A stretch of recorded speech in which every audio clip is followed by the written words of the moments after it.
That's the time run out. I don't wanna wait. Oh, I don't wanna miss it.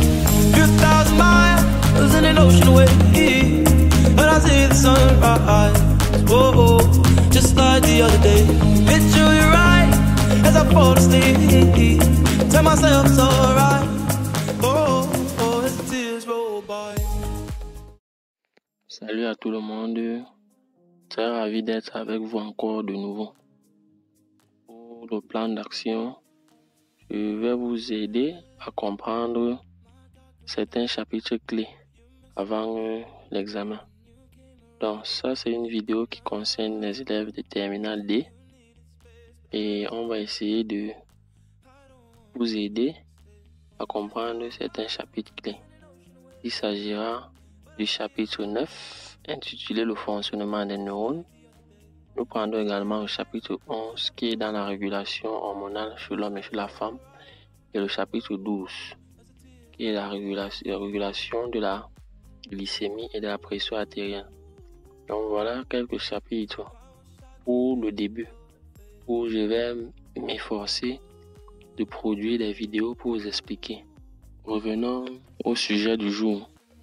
Donc aujourd'hui nous aborderons le chapitre 9, fonctionnement des neurones. Ce chapitre étant très volumineux, je vais faire 2 vidéos à ce sujet. Donc, ce chapitre en réalité n'est pas très compliqué. Avec un bon plan d'organisation, vous pouvez le maîtriser à merveille. Donc, il faudra bien suivre la vidéo de bout en bout. Et surtout, si le contenu vous a plu, n'oubliez pas de partager, de vous abonner. Parce que dans les prochains jours, comme je vous l'ai dit, je vais poster d'autres contenus très intéressants. Donc dans cette première partie, parce que ce chapitre sera divisé en deux vidéos. Comme dans la première partie, nous allons faire une introduction du système nerveux. Il faudra comprendre l'organisation du système nerveux. C'est ce que nous allons aborder dans un premier temps. Dans l'organisation du système nerveux, nous allons présenter le tissu nerveux. Il faudra comprendre de quoi est constitué le tissu nerveux. Nous présenterons le neurone et par la suite, nous allons aborder la notion de substance blanche, substance grise. De quoi est constitué ces 2 substances. Nous allons parler pour boucler ce premier grand titre du nerf. Quelle est la différence fondamentale entre le nerf et le neurone? Car certaines personnes ont du mal à faire la différence. Dans la deuxième articulation, nous allons présenter les propriétés de la cellule nerveuse, à savoir l'excitabilité et la conductibilité. Pour entrer dans cette partie, nous allons présenter les différents stimuli du neurone. Nous allons caractériser une excitation et le nœud même de cette partie, c'est-à-dire l'essentiel. Il faudra comprendre les phénomènes électriques qui se déroulent sur un neurone. Il s'agira ici de comprendre les différents potentiels membranaires du neurone. Nous parlerons du potentiel de repos. C'est quoi le potentiel de repos? À quoi est-il dû? Quels sont les facteurs qui permettent de maintenir ce potentiel de repos et quelle est sa valeur? Nous allons emboîter le pas avec le potentiel d'action. Quelles sont les phases du potentiel d'action? Quels sont les mécanismes qui se déroulent à chaque phase du potentiel d'action? Nous allons prendre un autre sous-titre. Nous allons aborder la loi du tout ou rien. Et qui est-ce que cette loi concerne? Et par la suite, nous parlerons également de la loi du recrutement et quelle est la structure concernée par cette loi. Il faudra faire la différence entre ces 2 lois. Pour finir cette partie, nous allons voir la propagation du PA, le mode de conduction du potentiel d'action. Nous allons voir les facteurs qui influence la vitesse de propagation de ce potentiel. Entrons dans le vif du sujet en faisant une brève introduction.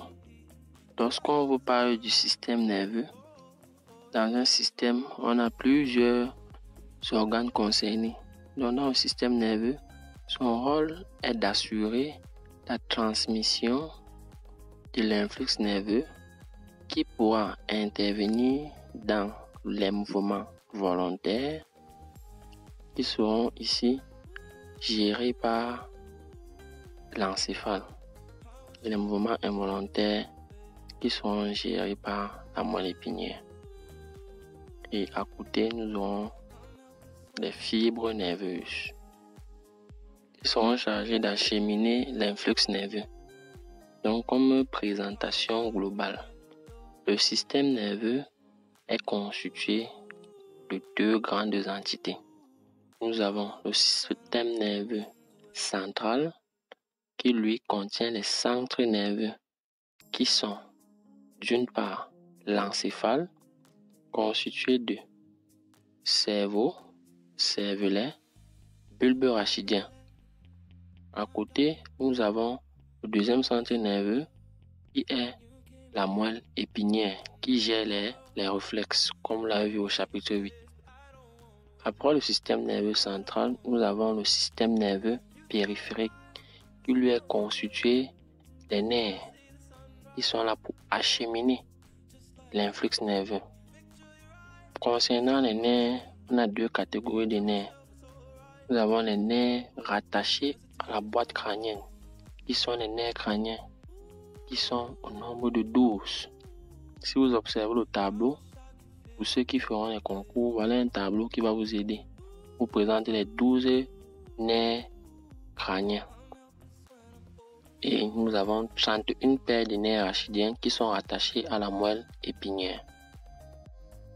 Entrons dans la première articulation, organisation du système nerveux. Nous allons aborder le tissu nerveux et on ne saurait parler du tissu nerveux sans commencer par le neurone. La première articulation, c'est sur le neurone.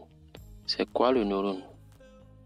Le neurone est la cellule fondamentale et fonctionnelle du système nerveux.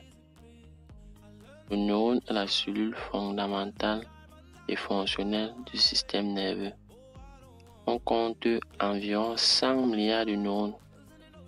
Donc, c'est à comprendre leur importance. Donc, il faut comprendre la structure d'un neurone.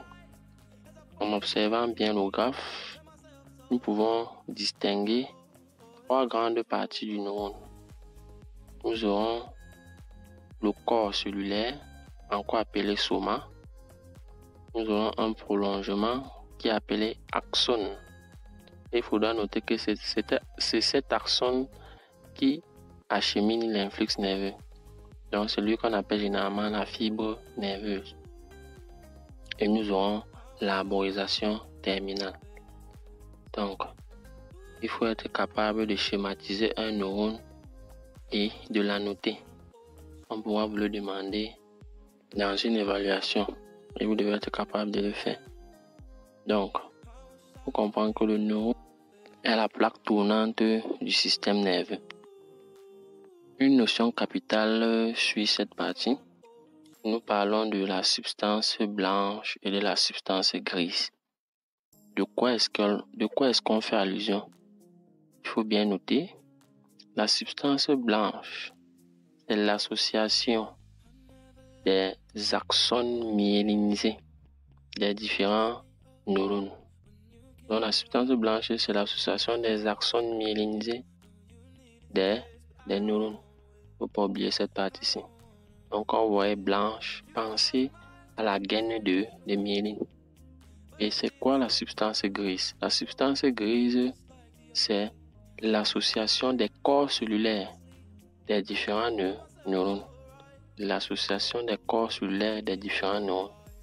Maintenant, pour aborder la différence entre le neurone et le nerf, c'est que le neurone, encore appelé fibre nerveuse, est différent du nerf en ce sens que le nerf, c'est l'association de plusieurs fibres nerveuses.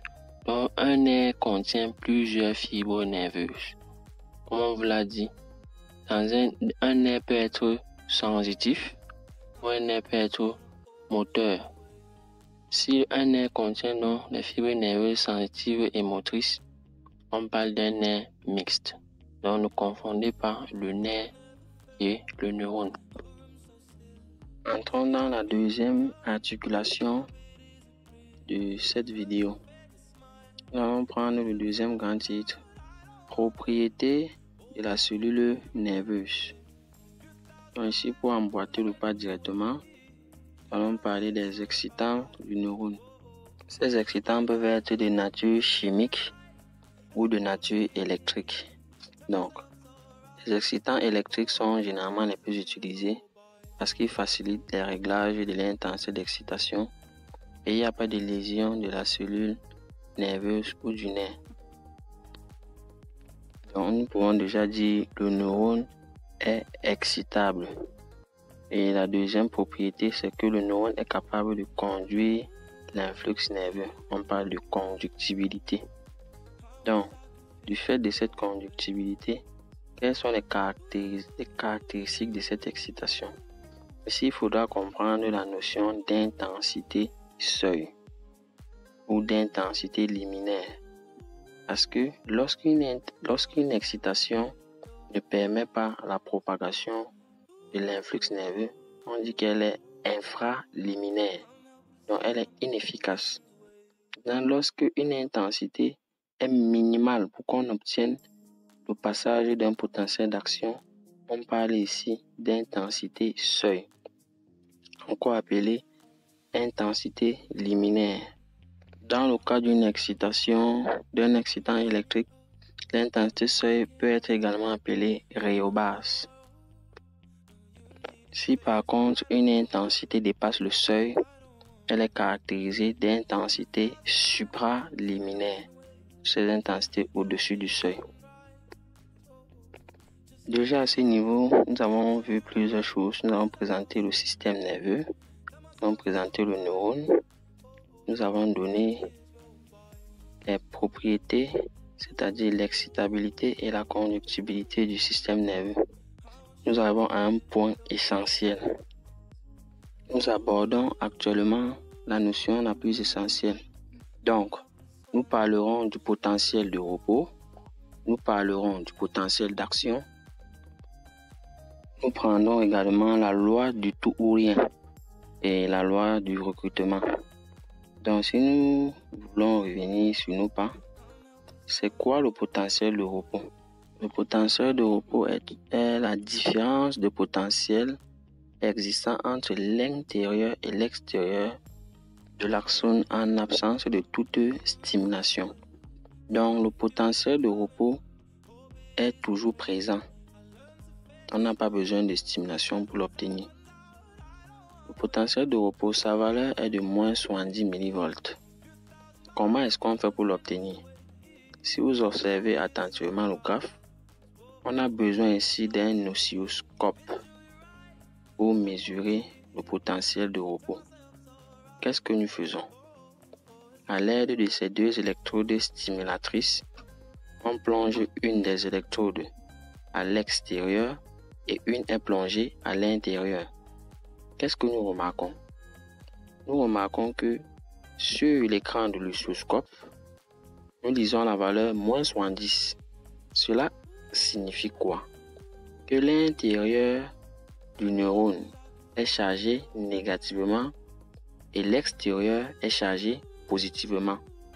Donc, au repos, la fibre nerveuse est chargée positivement à l'extérieur et négativement à l'intérieur.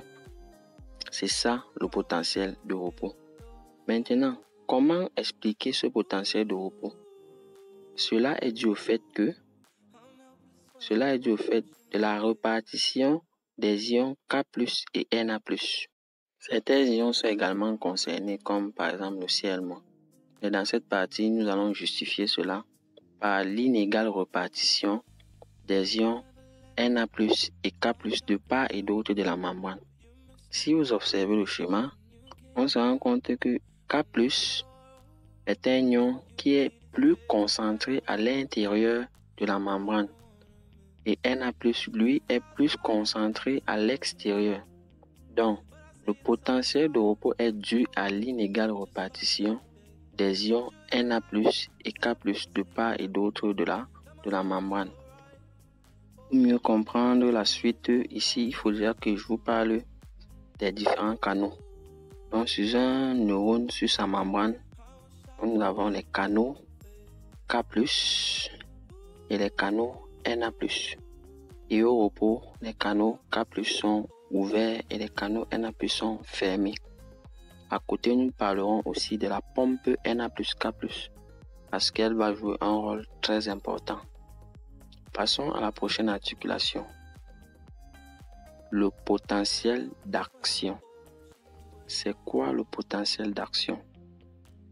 Le potentiel d'action est une dépolarisation membranaire qui se propage le long d'une fibre nerveuse excitée. Je répète, le potentiel d'action est une dépolarisation membranaire qui se propage le long d'une fibre nerveuse excitée. Ce potentiel d'action possède 3 grandes phases.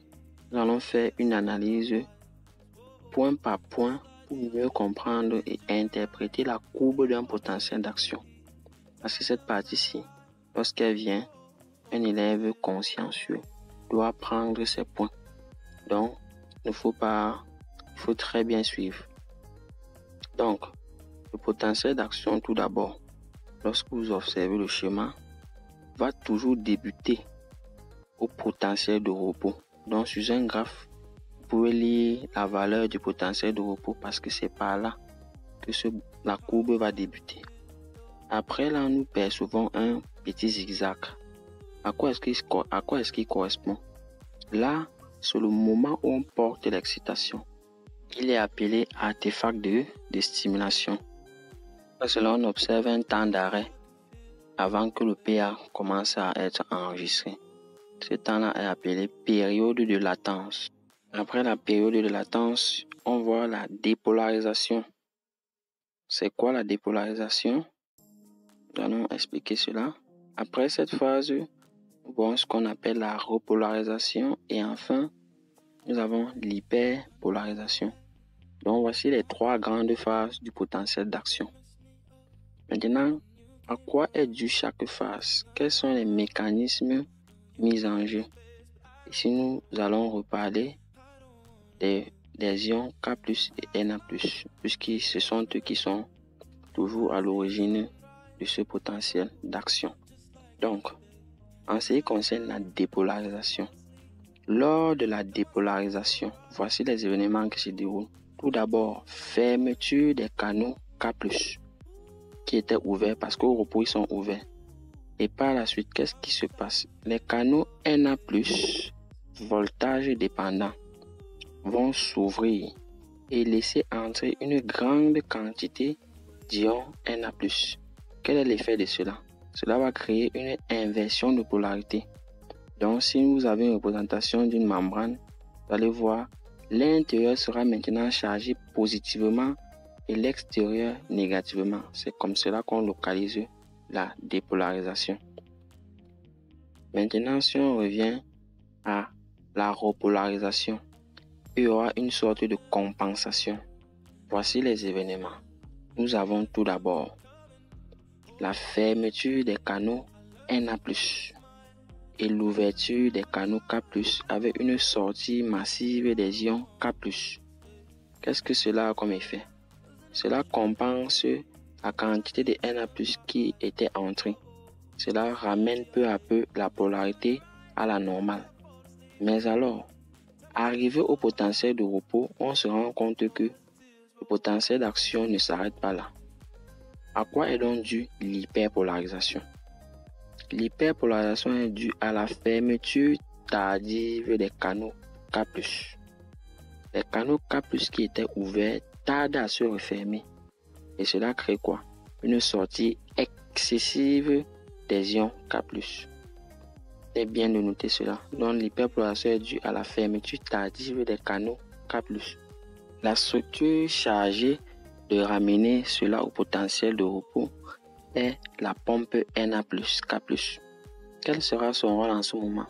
Son rôle sera de refouler les ions Na+, qui sont entrés et de ramener les ions K+, qui sont sortis à l'intérieur. Donc cela va ramener peu à peu la membrane à son potentiel de repos. Donc voilà ce qu'il faut comprendre du potentiel d'action. Ces trois phases et les mécanismes chimiques associés. Abordons la loi du tout ou rien. C'est quoi la loi du tout ou rien? Donc ici, il faut déjà comprendre la notion de intensité seuil et la notion de... Je vous ai aussi parlé des stimulations supraliminaires. Stimulation supraliminaire. Donc ici, dans la loi du tout ou rien, nous avons le mot tout ou rien. Donc, si une intensité est infraliminaire, elle n'est pas efficace, nous n'avons rien, c'est-à-dire pas de potentiel d'action. Mais dès lors qu'on atteint le seuil, comprenez bien, dès lors que j'atteins le seuil d'excitation, j'obtiens un potentiel d'action qui a une amplitude maximale. Donc, peu importe que j'ai eu le seuil, si au-delà du seuil, j'ai une intensité supraliminaire, le potentiel d'action obtenu au seuil et une intensité supraliminaire, on verra que ces deux potentiels auront la même amplitude. Donc, c'est ça la loi du tout ou rien. Donc, cette loi est simple. Dès que j'atteins le seuil, mon potentiel d'action a une amplitude maximale. Maintenant, à qui s'applique cette loi? Il faut bien écouter. La loi du tout ou rien s'applique à une fibre nerveuse, autrement dit à un neurone. Donc la loi du tout ou rien s'applique à une fibre nerveuse. Étendons avec les lois, prenons la loi du recrutement. La loi du recrutement est simple. Cette loi s'applique à un nerf. Et je vous ai dit en introduction, le nerf est différent du neurone. Parce que dans un nerf, on trouve plusieurs fibres nerveuses, autrement dit plusieurs neurones. Donc, la loi du recrutement dit ceci. Plus l'intensité de stimulation augmente, plus le nombre de fibres concernées par la dépolarisation augmente. Donc ici, on va voir que le nerf n'obéira pas à la loi du tout ou rien. Parce qu'ici, son potentiel d'action à lui, du nerf, va croître avec l'intensité de stimulation. On peut bien l'observer sur ce chemin. On se rend compte que l'amplitude du potentiel d'action augmente avec l'excitation du nerf. Donc ici, on dit que le nerf fait un recrutement parce que de plus en plus de fibres sont concernées par la stimulation. Nous avons déjà compris comment est un potentiel d'action. Il faut maintenant comprendre comment est-ce qu'il se propage. Le potentiel d'action va se propager dans un seul sens. Voilà le sens de propagation. Il va quitter des dendrites, corps cellulaire, axone et arborisation terminale. Donc voilà le sens de propagation du potentiel d'action. Maintenant, quels sont les modes de conduction du potentiel d'action? Nous avons les fibres qui contiennent la gaine de myéline et les fibres qui ne contiennent pas cette gaine. Donc on a les fibres myélinisées et amyélinisées. Si la fibre est amyélinisée, la conduction du potentiel d'action est dite continue ou bien c'est une conduction de proche en proche. Comme vous l'observez sur le schéma, après la dépolarisation, on a la formation des courants locaux qui vont se propager, qui vont se déplacer doucement. Mais si la fibre possède la gaine de myéline, la gaine de myéline est un isolant. En tant qu'isolant, cela va permettre au potentiel d'action. Après la dépolarisation, on se rend compte que la gaine de myéline va faire en sorte que le potentiel d'action va faire les bonds pour se déplacer. Cette conduction est dite saltatoire. Ça, c'est la conduction saltatoire. Bon, achevons cette vidéo. Et elle est un peu longue. Donc il fallait que je touche tous les points. Prenons les facteurs qui influencent la vitesse du potentiel d'action. nous allons aborder 4 facteurs. Donc, déjà ici, ce qui est simple, c'est que ces facteurs varient de la même façon. Donc, le premier facteur, la température. Plus la température augmente, la vitesse augmente. Si nous prenons le diamètre de la fibre, lorsque le diamètre de la fibre augmente, la vitesse augmente. Si nous prenons la distance entre les nœuds de Ranvier, lorsque cette distance augmente, la vitesse de propagation du potentiel d'action augmente. Et bouclons cela en parlant de la nature de la fibre. Comme dit précédemment, on a bien dit, lorsque la fibre est myélinisée, la conduction, la vitesse est rapide par rapport à une fibre amyélinisée. Merci beaucoup d'avoir suivi cette vidéo de bout en bout. Présentement, je vais vous faire part d'une information capitale. Donc, je vais promouvoir ici une structure qui a mis sur pied un site dans lequel elle rassemble des sujets. Et je vous assure, j'ai été agréablement surpris lorsque je me suis rendu sur ce site. Donc là, vous trouverez les sujets, les anciens sujets avec correction dans toutes les matières et toutes les classes sont concernées. Dans toutes les matières et toutes les classes. Donc, je vais mettre le lien dans la vidéo. Donc, il s'agit ici, vous pourrez les suivre sur Facebook ou bien aller directement sur leur site. Merci pour votre attention. D'ici là, portez-vous bien et à la prochaine vidéo pour achever ce chapitre 9. Merci.